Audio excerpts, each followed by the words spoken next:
Welcome. Lesson 404, Simpson's rule. Now, before I forget, let me remind y'all that if you look down in the video description, I think you have to hit show more to expand the video description, but there's a PDF, a link to a PDF file, which is what you're looking at here. I'm going to write my notes on this. You can write your notes on this, and of course the PDF to the homework file. But let's get the actual lesson going. It's area. This is called Simpson's rule. It's an approximate, although I should say pretty darn good approximation for area, and it's what you use when you have weird shapes. So up till now we found some areas, and they were things like rectangles and triangles and semicircles and all very nice shapes. But sometimes you come across a shape that's not a very nice shape, like this one. That's not a very nice shape. It's up against a river, which makes it unnice, right? The river's all curvy, and it curves back, and it curves forth, and it's like, okay, we need to know how many acres it is, because we're the tax guy. We got to figure out how many acres this is. So what are we going to do? Well, there's a nice 3-step plan that you can follow. Step 1 is you split the field up into an even, notice the word even number of strips, and also they have to all have the same width. Notice that part too. An even number of strips, all of the same width. This is very important. So you'll notice that I already did that. 1, 2, 3, 4, 5, 6. That's an even number of strips, and they're all the same width. Okay, step 1 complete. Step 2, measure all the y distances, which I use y to mean the vertical distances in this diagram, plus the strip width. Well, the width of all these strips is 100 feet. So I'm just going to label that here. 100 foot, and I'll put typical to say, yep, they're all the same. So basically this is a 600 foot wide plat that we're looking at here. Okay, that's the width. Now measure all of the y distances, all of the heights, basically, in other words. And let's pretend that I did that, and I got 400 feet here, and 460 feet here, and 380 feet, and another 400 foot right there. And then we got a 440 foot right there. What else we got? We got 560 feet, and then finally at the end we got, oh, stupid neck, 720 feet. Let me write that a little bit more clearly. 720 feet. Well, that's step 2, right? So far, so good. So you break it up into an even number of strips, and it has to be even for this to work. They all have to be the same width for this to work, and you have to take nice measurements, of course. And now, step 3, the big one. Use Simpson's rule. So now I get to show you what is this Simpson's rule thing that you're talking about here. The Simpson's rule thing that I'm talking about here looks like this. It says the area is equal to, I suppose I should say approximately equal to, but I won't. It's equal to 1/3 times the width of a strip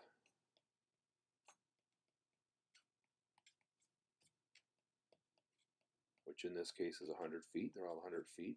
And then you get this big old bracket thing. You got to add a whole bunch of stuff together. You add the y coordinate, or yeah, the y distance, whatever you want to call it, of the first point, and of the first strip, I should say. Maybe I'll number these strips. That might make it easier to keep track of what's going on. I'm measuring along the borders, actually. So that's number 1, that's number 2, that's measurement number 3, measurement number 4, number 5, number 6. So I got 7 measurements here. So if you have an even number of strips, you're going to have an odd number of vertical measurements there. Anyway, you take the y first plus the y last, then 4 times, and you have to add up summation. That's the summation symbol. It means add up all of the y's for the even numbers, so the 2, the 4, the 6. So those have to get added up and then multiplied by 4, and then it's 2 times. You have to add up all of the, we call it the remaining odds. We already did the first and the last, which are both happen to be odd, 1 and 7, but you don't want to add those again. You want to add the remaining odds. The interior odds might be a good way to say it. And that's your formula. And it looks funky, but it's actually really kind of nice and easy to put this together. You go 1/3. Each strip has a width of 100 feet. Boom. So the first height is 400 feet. Boom. The last height is 720 feet. Boom. Plus 4 times. Okay, so now I have to add up all of the, it says the evens, so that would be the second, the fourth, and the sixth. So what I have to put in here is the 460 and the 400 and the 560, close bracket, plus 2 times, and here's where you put the, whoops, here's where you put, whoa, bummer. Here's where you put the leftover, the remaining odds. So again, not the 1, not the 7, but the 3 and the 5. That's what's left over, the interior odds. And so the Y that goes with strip number, or line number 3 is 380 feet. And then that other one over there, strip line number 5 is 440 feet. So those are the numbers. You plug them in, and you get out your, what are you doing to me? You get out your friendly calculating device. And I worked it out, and I got 281,333, and it kind of went 333 square feet. Now, since it actually asked for area, let me do a quick conversion here. You can kind of put that over 1, multiply by a conversion factor. 1 acre, you may remember, 1 acre, 1 acre, acre soup. 1 acre has 43,560 square feet. So I can get the square feet to cancel, and I'll be left with acres.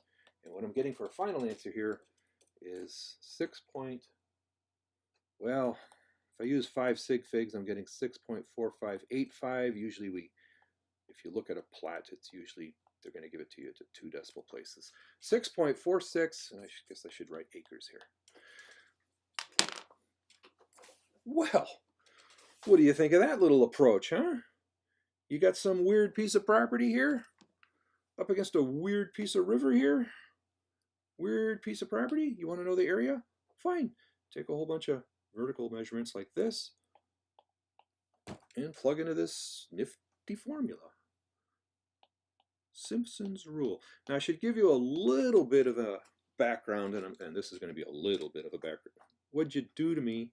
What are you doing? Okay, so just a little bit of an explanation of what this Simpson's rule, where does it come from?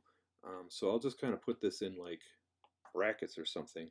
You can read about this if you want, so I'll just kind of put PS Simpson's rule uses parabolas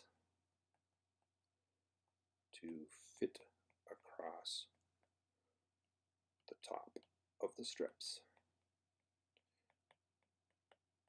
So if you've got, let's see, 1, 2, 3, 4, 5, there's 6 strips, right? It'll take these first 3, and let's make them a little bit like they're not all the same length or something. Okay, it'll take these first 3 points, and it'll fit a parabola to it. And then it'll take these next 3 points, and it'll fit a parabola to it. And it'll take these last 3 points and fit a parabola to it. So this is why you have to have an even number of strips, right? You had to have 2 strips to get this parabola, and then you had to add 2 more to get this parabola, and then you had to add 2 more to get this parabola. It's also why you have to have equal widths, because fitting the parabola is a lot easier if you have equal widths. And I'm not going to derive it or anything, I'm just going to tell you that's kind of the idea. So it works really well because what it's doing is it's fitting a nice little parabola here, a nice little parabola here, a nice little parabola here. So it's joining all these points in a nice smooth way. It's not making like little trapezoids or some goofy thing, which is not as nice as parabolas are, of course.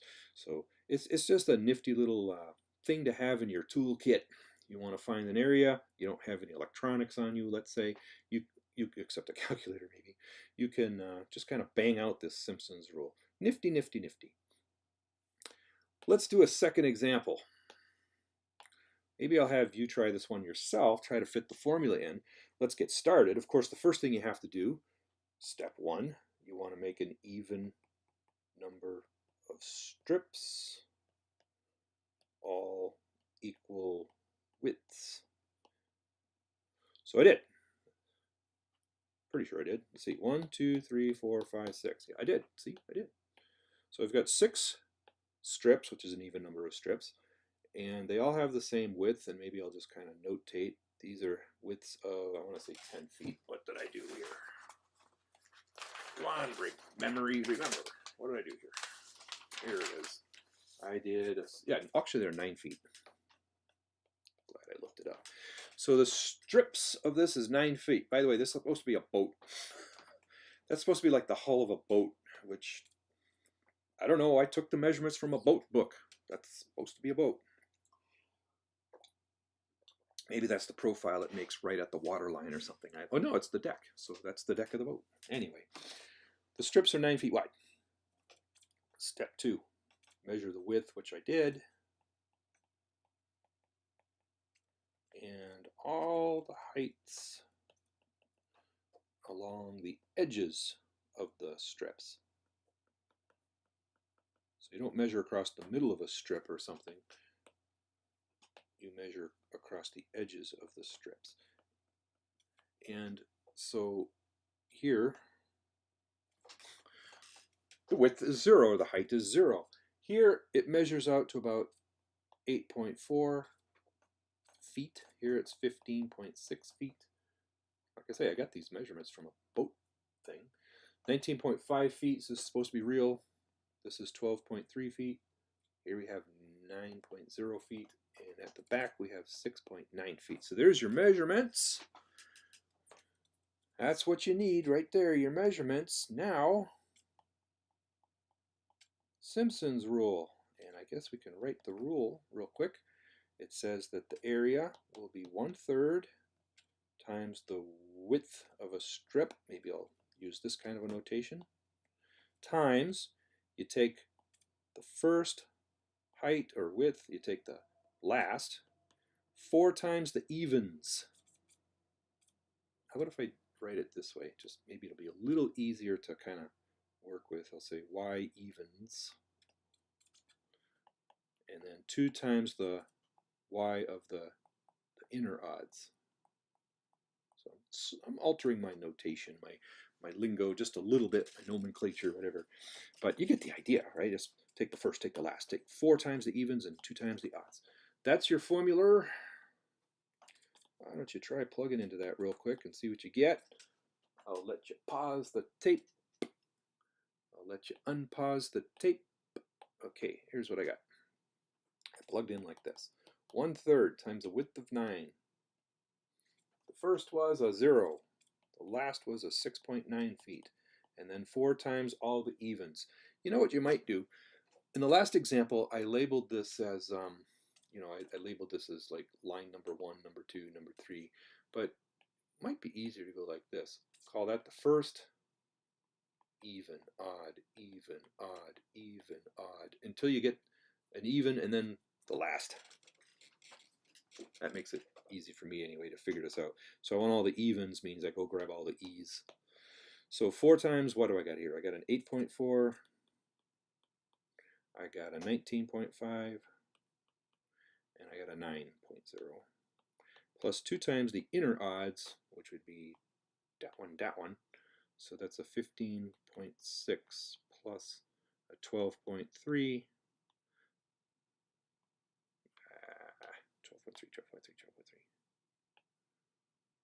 12.3. 12.3. And of course you have to push the buttons correctly and in the correct order and all that on your calculator, but I ended up with an answer of 630.9, just using 4 sig figs, square foots of deck area. Pretty cool. And that should be a fairly accurate answer. It's not going to be off by like 2 square feet or anything. It's going to be pretty good. I wouldn't use just 2 strips or 4 strips, but if you're using 6 strips or 8 strips, you can expect a really pretty good answer. Okay, so we've done 2 examples of Simpson's rule. What I want to do now is I want to give you some feel, some sense for how accurate it is, how accurate Simpson's rule is. And the only way we can do that is to use an actual like math standard that we know something about. So I'm going to take an actual curve, which I graphed right here.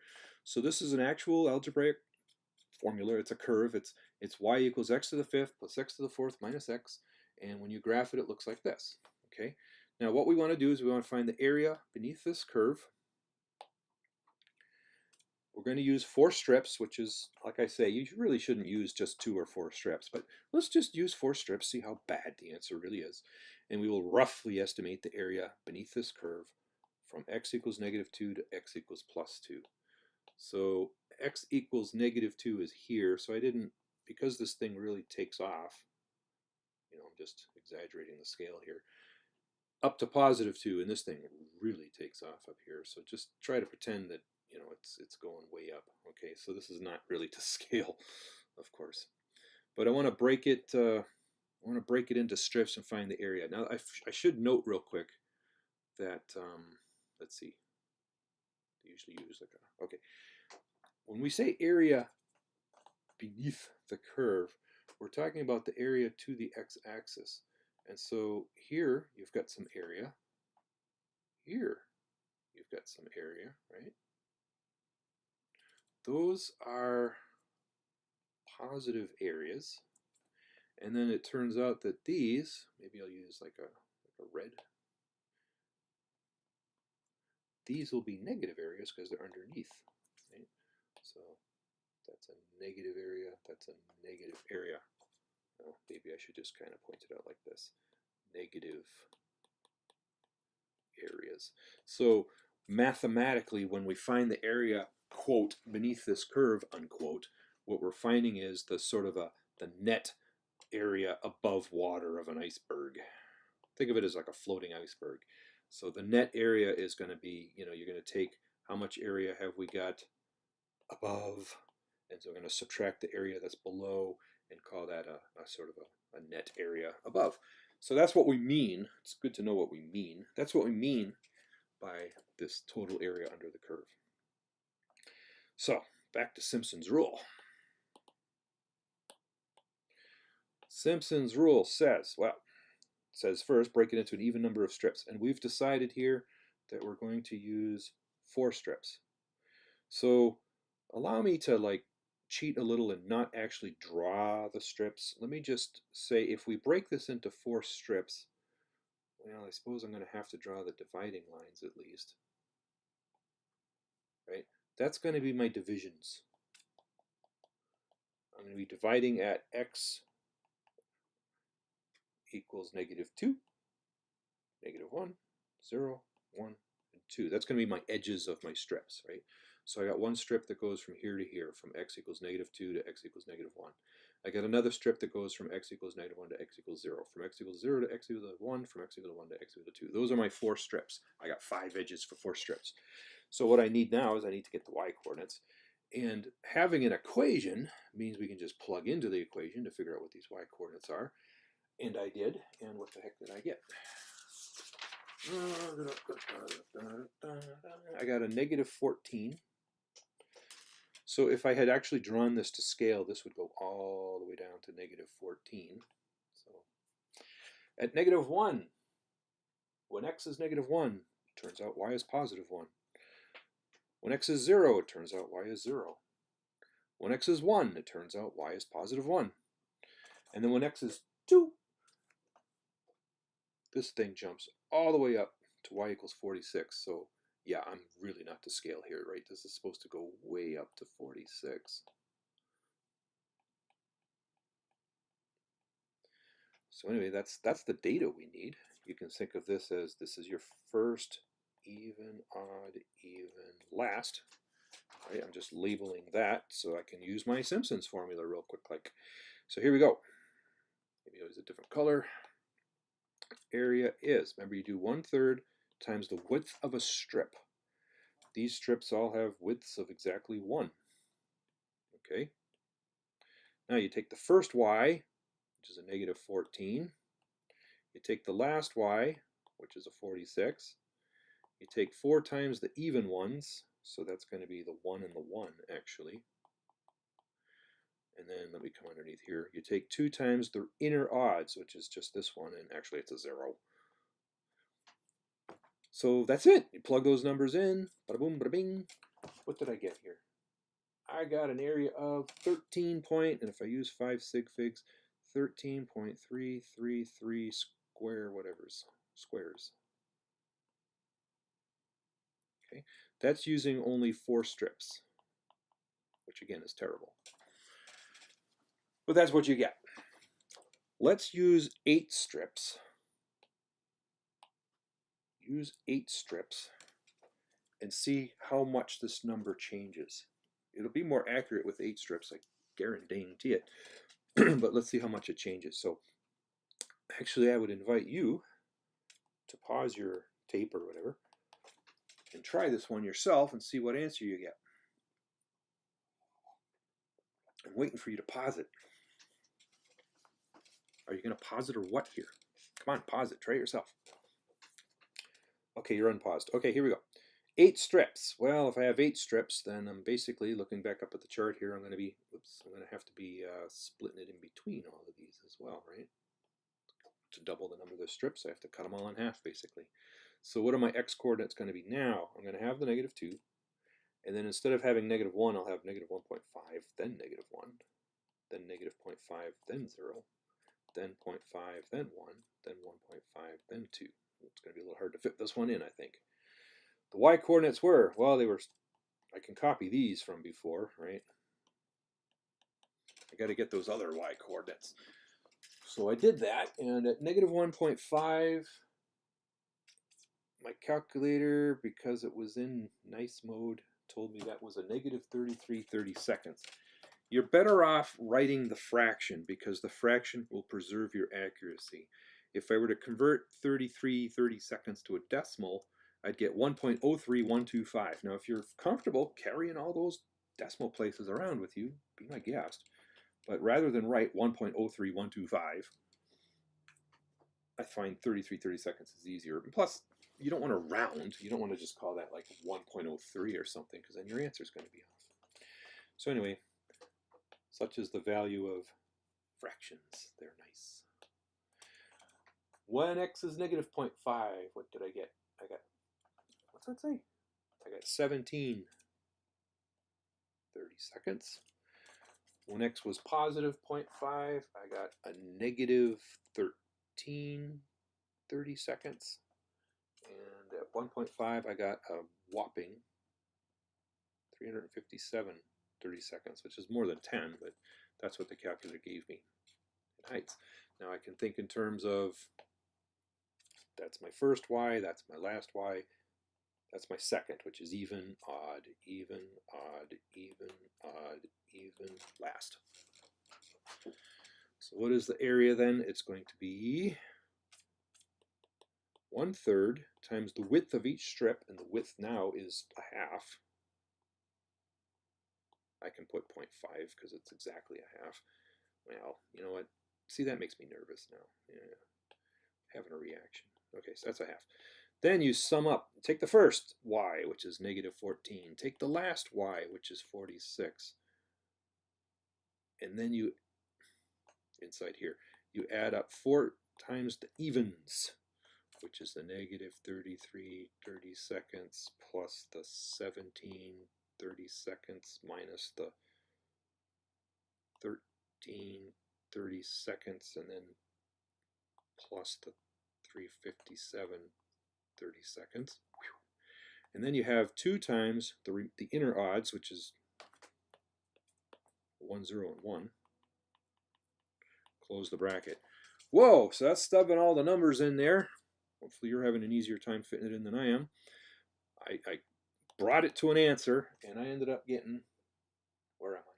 12.833 squares. So how much of a change is that from 13.33? So the percent change would be, I started at 13.33, I ended at 12.833, divided by what I started at to get my change. And my change is 13.8 minus 12.8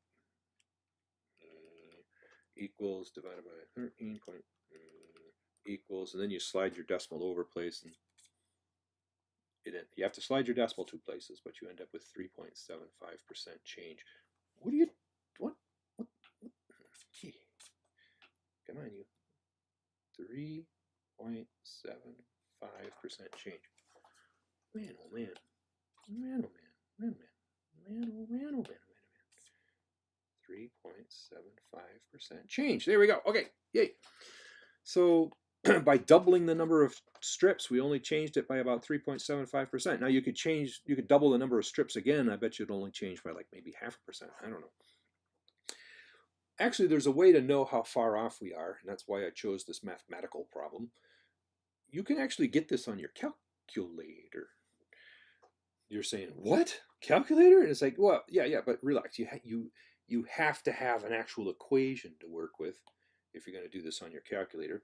But we do have an actual equation to work with. So there's a button that you use. And the button, it's kind of on the upper leftish, and it looks kind of like this. That's called an integral sign.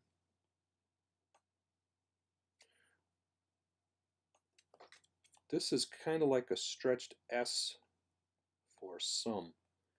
Integration is a way of adding up a whole bunch of stuff, like really, really accurately. And what I've done is I've made a little video. I actually filmed myself punching buttons on the calculator. And I'm going to try to, I'll say accompanying, I'm going to try to attach it right to the end of this video, so that it comes next. But if I can't do that, it's going to at least be in the vicinity. See accompanying video on how to do that. The bottom line is we end up with exactly 12.8 squares. And you can rely on that. This is the exact value. Actually, I used methods of calculus by hand to verify that 12.8 is the exact answer. So notice when we only had 8 strips, look how close we are. Actually, I'm going to get a percent error. 0.03 divided by 0.8 equals 100 equals. With 8 strips,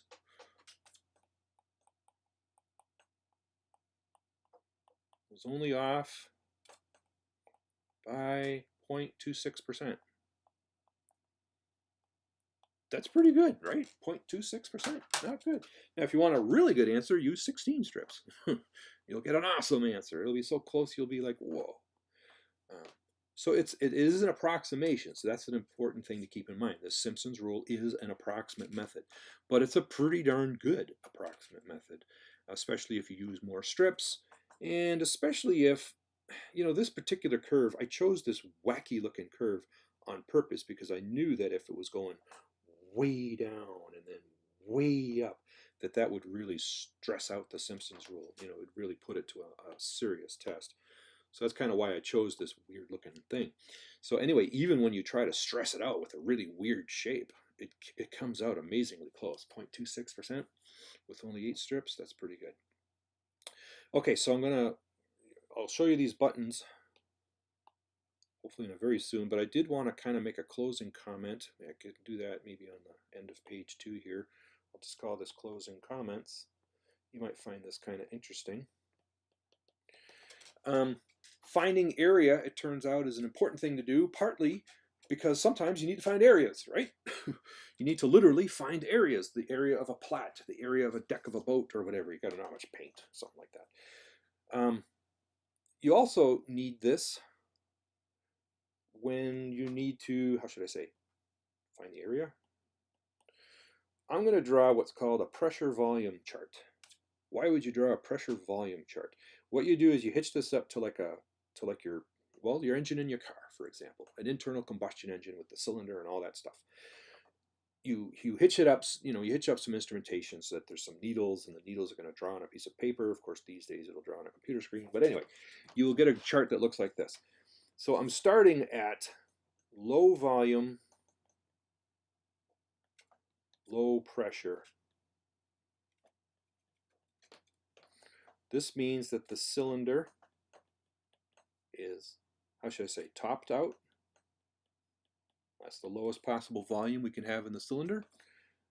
And there's not much pressure until you ignite the air-fuel mixture. And as soon as you ignite the air-fuel mixture, what's going to happen? Boom, you're going to have some pressure. That's what's going to push the piston down. So as the piston gets pushed down, the volume's going to decrease, and then you get to the bottom, and you get exhaust coming out and all this stuff, and then at some point you need to let's make this a two-stroke, where now you have to basically, the cylinder is coming back up, which means the volume in the cylinder is coming down, and you're building up the pressure a little bit, not so much that it's going to, not as much as igniting the gas fuel mixture does, but you're starting to sort of increase your pressure as you, so my chart's not quite to scale, but this is called a PV diagram, and the area is the work done during one power stroke.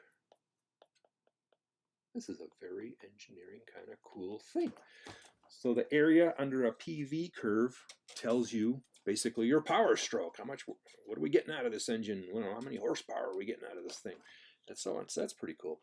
So there's other situations where you need to find areas, not just when you need to find areas. But and then the other thing I wanted to mention real quick is if you go on Amazon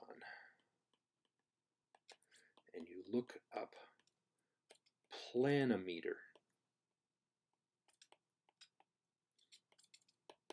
you will find that for about $100 you can buy yourself a mechanical instrument that actually, what you do is it's got like a, you put the pin here, and then you have like an arm like this with a pencil tip on the end, and then you would measure, you move the pencil tip around whatever area you're trying to measure, and you'll actually get a readout of what the area is. It's a planometer.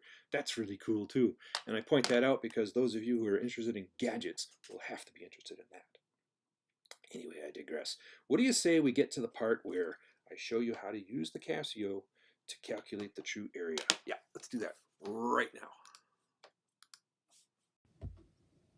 Let's see if this works. I'm going to show you do an integral on your Casio 115 ES. The integral is going to look something like that. First, let's start over again. Okay, so we're going to first hit this button right here. This is called the button for integrating, which means finding areas underneath. Well, you have to have the equation of a curve, but if you have the equation of a curve, you can find the area underneath it. Now, the curve that we're doing, or that I plan to do anyway in this lecture, would be x to the fifth plus x to the fourth minus x. Y equals that stuff. So to enter an x, you have to use, you'll see x is right here, and you have to use the alpha button to get at it. So I'm going to go, okay, alpha x. There. I want to raise it to the fifth power, so I'm going to use my standard raise to a power button 5. Cool. Hit my arrow to get, come on arrow, get my arrow to get back down on the ground. I'm adding, so I'll hit the add button. X to the fourth. So again, I have to do the alpha to get at that x. Now, notice that when you hit the alpha button, a little A shows up there to show you that the alpha button is active. So that's cool. I can hit my x now. And I want that raised to the fourth power, so I'll hit the old raise to the fourth power button. Right arrow to get back down on the ground. And then minus x. So minus alpha x. That's my equation. Y equals x to the fifth plus x to the fourth minus x. And the little dx there is, well, don't worry about that for now. So now we have to hit the right arrow again, boink, and notice the cursor is now on the what's called the lower bound, or the left bound.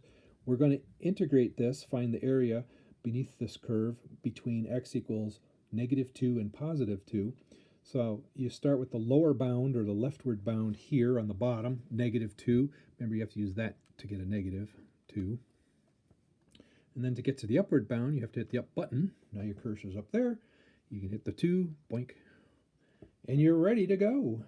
We're about to find the area of this curve between -2 and 2, the area under the curve. So I hit equals, and this is the fun part. You get to wait calculators to think about it. It's like, I wonder what this is. I'm thinking it's something like 64 fifths. Or of course, if you want the decimal, you hit the SD button. Yeah, man, I'm thinking 12.8. Now, I'm pretty sure that's probably going to be exactly correct. I'll verify that in a second. But anyway, that's how you push the buttons in order to find areas underneath a known curve. More about this in the lecture. So how do I do this?